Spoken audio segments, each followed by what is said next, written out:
vous présente une deuxième recette qui sera du coup vegan, voilà, et protéinée. Donc ici j'ai de l'huile d'olive et une bonne cuillère à soupe d'ail. Dans ma recette, ça sera des falafels avec des haricots rouges, une petite boîte de maïs et de la purée de tomates. Donc là, je vais faire revenir mon ail avec mon huile d'olive. Ensuite, je vais rajouter ma purée de tomates. Et du coup, là, je vais égoutter mes haricots et puis mes maïs. Du coup, pour pas que mon ail crame, je rajoute mon jus de tomate. Voilà, ma purée de tomates. Hop, je vais y mettre du sucre dedans pour enlever l'acidité en fait de la purée de tomates. Voilà. Du coup, j'ai mis toute la brique et là, je vais mettre un petit peu de sucre. Voilà, pour enlever vraiment l'acidité de la tomate. Voilà, là, je vais rajouter mes épices. Donc là, j'ai du paprika, du cumin. Ensuite, je vais rajouter ça. J'ai acheté ça au plat de la case, donc ail et persil. C'est super bon. Un petit peu de curcuma, un petit peu de curry.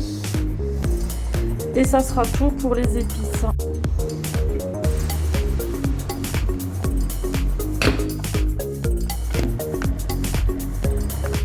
Donc ici, je vais rajouter une cuillère à café de paprika. Voilà. Après, vous mettez les épices que vous aimez. Un petit peu de cumin, pareil. Un petit peu de curcuma. Curcuma, c'est très bon parce que du coup, c'est anti-inflammatoire. Voilà. Ail et persil là-dedans. Je vais même rajouter de la ciboulette comme ça. Mais en fin de cuisson, je mettrai ça. Voilà, du sel.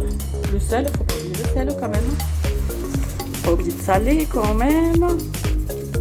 Voilà. Et du coup, je vais rajouter le curry. Voilà. Après, comme tout est cuit, voilà. Ça sera juste à mijoter mes falafels. Ma boîte de maïs, idem. Voilà, en fin de cuisson. Et puis, mes haricots que j'ai bien rincés. Du coup, je vais mettre mes haricots rouges et je vais laisser mijoter.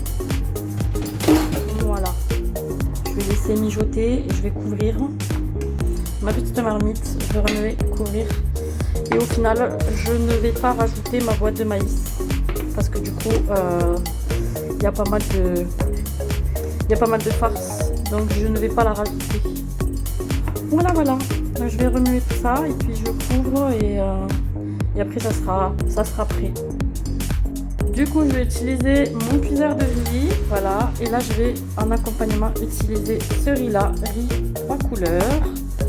Donc là, moi, pour doser mon riz, c'est simple. Je prends un verre. Donc là, je vais le rincer. Je vais mettre un verre et demi de riz.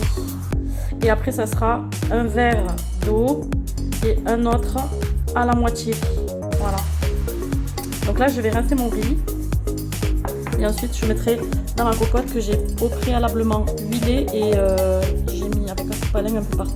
Voilà, je rajoute ma seconde dose de riz. Je vais la mettre ici. Et je vais rincer mon riz à l'eau claire plusieurs fois que l'eau devienne plus claire. Donc voilà, là j'ai bien rincé mon riz. Voilà. Donc après, pour mesurer, je vous ai dit l'eau. Du coup, là je vais mettre 2 verres comme ça d'eau. Et ensuite, je lancerai la cuisson de mon riz. Je vous montrerai après la cuisson. Normalement, elle sera cuisson parfaite. Du coup, je vais mettre le premier verre, ensuite le second verre, le second verre. Je vais mettre du sel. Et du coup, je vais lancer la cocotte. Donc voilà, là, c'est bon. Du coup, je lance la cocotte. Là, c'est en mode warm. Mais nous, on va le mettre en mode cook. Voilà. Donc là, quand le riz sera prêt, ça se mettra en mode warm. Donc là, d'ici 15 à 20 minutes, ça dépend de la variété du riz. Voilà. Voilà, ma cocotte a terminé son travail. Donc là, elle est sur le mode warm. Donc, elle garde au chaud. Hop, je vous montre. Du coup, il n'y a plus d'eau. Le riz n'a pas collé.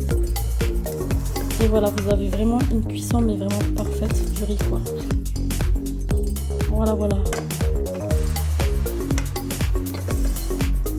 Donc voilà, nickel.